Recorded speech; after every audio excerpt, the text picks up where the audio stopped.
Alaikum wa rahmatullahi ta'ala wa barakatuh bandiraɓe sehilaɓe musidɓe tedduɓe. Hande kadi en garti e firo deftere Lakdari e ɗemngal Pulaar. Hande ko sarɗiyeji njuulu walla sarɗiyeji julde.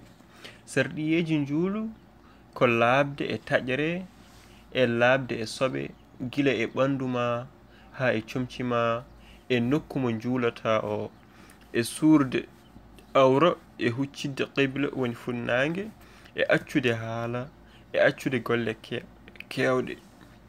Awra gorko ko tuggude e wuddu ha yetto koppi. So tawi ko debbo noon fof makko ko awra so wona yeeso e cammeje juuɗe. Ina aña gorko juldude tuuba ɓola tawa ala ko fawi e dow balabe makko. On mo comcol mum waɗi soɓe o heɓani comcol gongol ko ambo lomtinira o heɓani ndiyam ko ambo ittira soɓe o ete o huli waktu nana ɓenna yo o juldu e soɓe o dagantakomo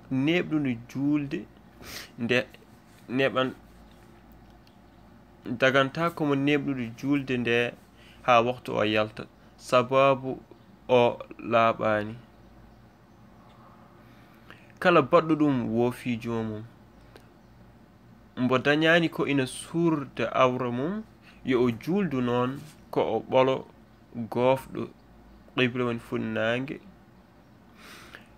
gofɗo funnaange ha o gayni julde o anditani yo o fillo njuulu ngu e nder waktu he. Kala ko fillete e waktu noon ngol pillagol ko ɓural wona baɗɗingol. Kala julde filletende e waktu so waktu o yawti filletake.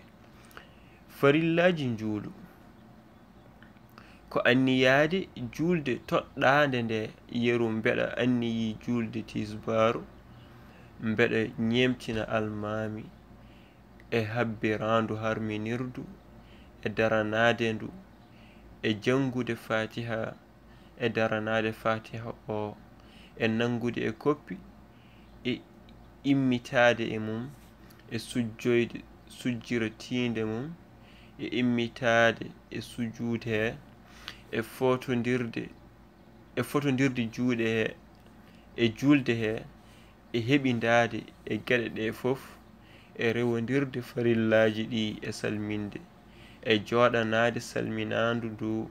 Sarɗi anniya o ko sarɗi anniya ko jokkodirde ɗum e habbirandu harminirdu ndu. Sa anniyima tan tawa a habbirat ɗum noon ko noon tigi musidɓe tedduɓe kani ɗo ha ñalawma goɗɗo kadi natanen sunnaji njuulu yo Allah rokku en famde.